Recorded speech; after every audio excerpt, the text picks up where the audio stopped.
अब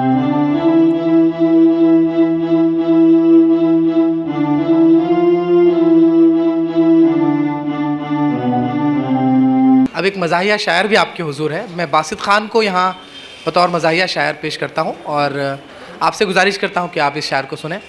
खफ़ा जिस दिन से बेगम हो गई है, दिवाली भी मुहर्रम हो गई है। जो लुंगी थी हमारे घर में कुदसी, वो अब बच्चों का परचम हो गई है। साहब, आज यौम जमहूरिया है, वहीं मुल्क से शुरू करता हूँ कि मुल्क जन्नत मगर फ़ज़ा क्या है, मुल्क जन्नत मगर फ़ज़ा क्या है।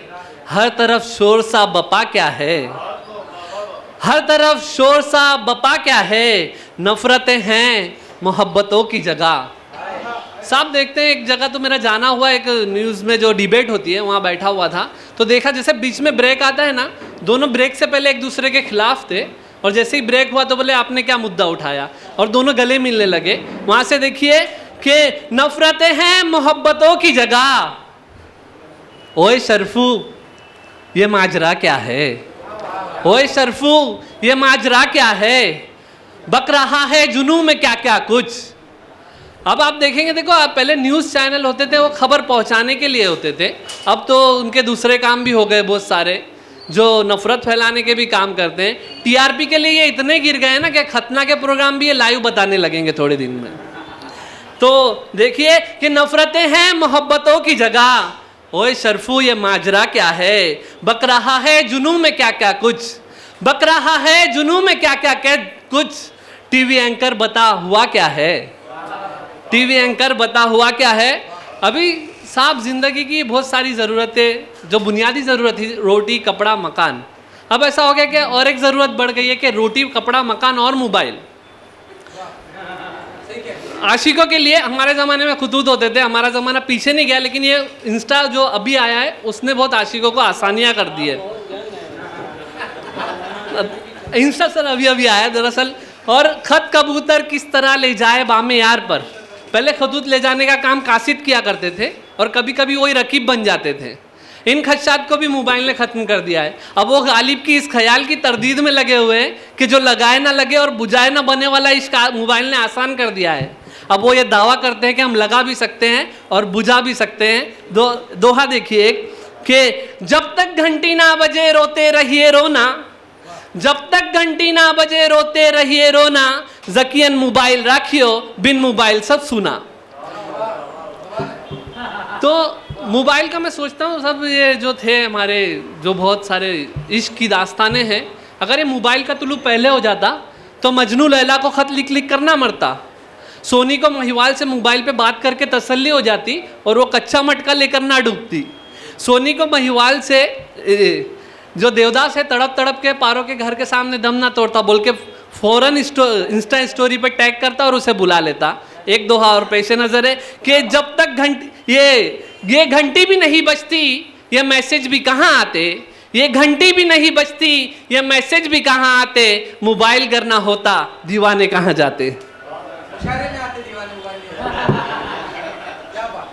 साहब इस तरह होता है इश्क, और इसका मसला होता है, रोज़गार के भी मौके होते हैं। मुंबई में इश्क का मसला होता है, बाद में होता है, पुलिस आती है, सब काम करती है। देखिए एक 4 मिसरों से मैं पूरी करता हूँ तरन्नुम के साथ कि कभी सड़कों पे फिरता था, कभी कॉलेज को जाता था, कभी रस्तों पे फिरता था, कभी कॉलेज को जाता था, किसी सुंदर सी लड़की को मोहब्बत से बुलाता था,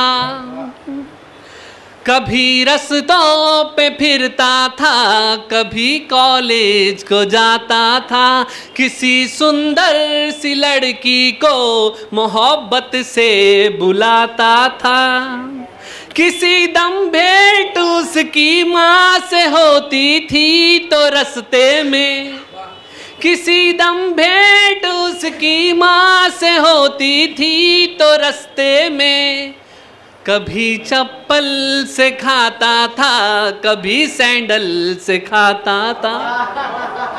कभी चप्पल से खाता था, कभी सैंडल से भाई ये ज़ाती खाता तजुर्बा तो था। नहीं है ना? बहुत शुक्रिया। और साहब मैं तो ऐसा लगा आजकल करियर जो है मैं बोला पॉलिटिक्स में ज़्यादा है। मैं तो एक पॉलिटिकल नेता के पास गया, मुझे भी टिकट चाहिए, बोले पीए के पास इंटरव्यू दे दो। मैं इंटरव्यू के लिए बैठा, बोले क्या, पूछने लगा मुझसे, क्या तुम किसी अंधे फ़कीर की थाली में 10 रुपये डाल के आपने 5 रुपये उठाए हो? तो मैंने बोला नहीं साहब, मैंने तो ये काम नहीं किया। तो बोले जब तुम एक अंधे फ़कीर को बेवकूफ़ नहीं बना पाए तो पूरी अवाम को क्या बेवकूफ़ बनाओगे? तो वहीं से शेर निकलता है कि इलाके में जो एक नेता बहुत ही खूब आया है, इलाके में जो एक नेता बड़ा ही खूब आया है, करप्शन की बड़ी झूठी गडर में डूब आया है। उसी की शान में ये कह रहे थे शेख साहब भी, उसी की शान में ये कह रहे थे शेख साहब भी, बहारों फूल बरसाओ मेरा महबूब आया है, बहारों फूल बरसाओ मेरा महबूब आया है। और इसके बाद देखिए बहुत सारे मतलब किस्से होते हैं, कहानियाँ होती है सारी, लेकिन शादी के बाद के जो मसले होते हैं उसके बारे में पेश करता हूँ कि वो बैठी रेल में अब भी सिसक रही होगी, वो बैठी रेल में अब भी सिसक रही होगी। मैं उसके बैग से बटुआ चुरा के लौट आया, मैं उसके बैग से बटुआ चुरा के लौट आया, और चुराए थे मेरे सालों ने शाम को जूते।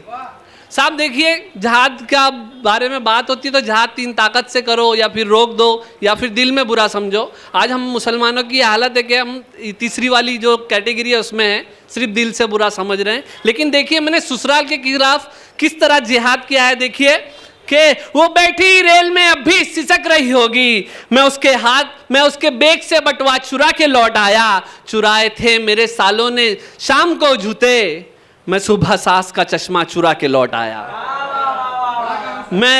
मैं सुबह सास का चश्मा चुरा के लौट आया।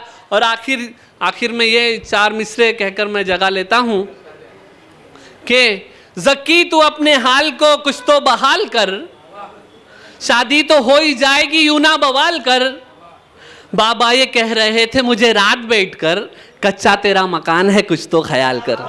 शुक्रिया। ये कह रहे थे शेख साहब भी, बहारों फूल बरसाओ मेरा महबूब आया है, बहारों फूल बरसाओ मेरा महबूब आया है। और इसके बाद देखिए बहुत सारे मतलब किस्से होते हैं, कहानियाँ होती है सारी, लेकिन शादी के बाद के जो मसले होते हैं उसके बारे में पेश करता हूँ कि वो बैठी रेल में अब भी सिसक रही होगी, वो बैठी रेल में अब भी सिसक रही होगी, मैं उसके बैग से बटुआ चुरा के लौट आया, मैं उसके बैग से बटुआ चुरा के लौट आया, और चुराए थे मेरे सालों ने शाम को जूते। साहब देखिए जहाद का बारे में बात होती है तो जहाद 3 ताकत से करो, या फिर रोक दो, या फिर दिल में बुरा समझो। आज हम मुसलमानों की हालत है कि हम तीसरी वाली जो कैटेगरी है उसमें है, सिर्फ दिल से बुरा समझ रहे हैं। लेकिन देखिए मैंने ससुराल के खिलाफ किस तरह जिहाद किया है। देखिए कि वो बैठी रेल में अब भी सिसक रही होगी, मैं उसके बैग से बटुआ चुरा के लौट आया, चुराए थे मेरे सालों ने शाम को जूते, मैं सुबह सास का चश्मा चुरा के लौट आया।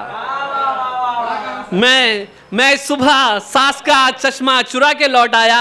और आखिर में ये 4 मिसरे कहकर मैं जगा लेता हूं कि ज़की तू अपने हाल को कुछ तो बहाल कर, शादी तो हो ही जाएगी यूं ना बवाल कर, बाबा ये कह रहे थे मुझे रात बैठकर, कच्चा तेरा मकान है कुछ तो ख्याल कर। शुक्रिया।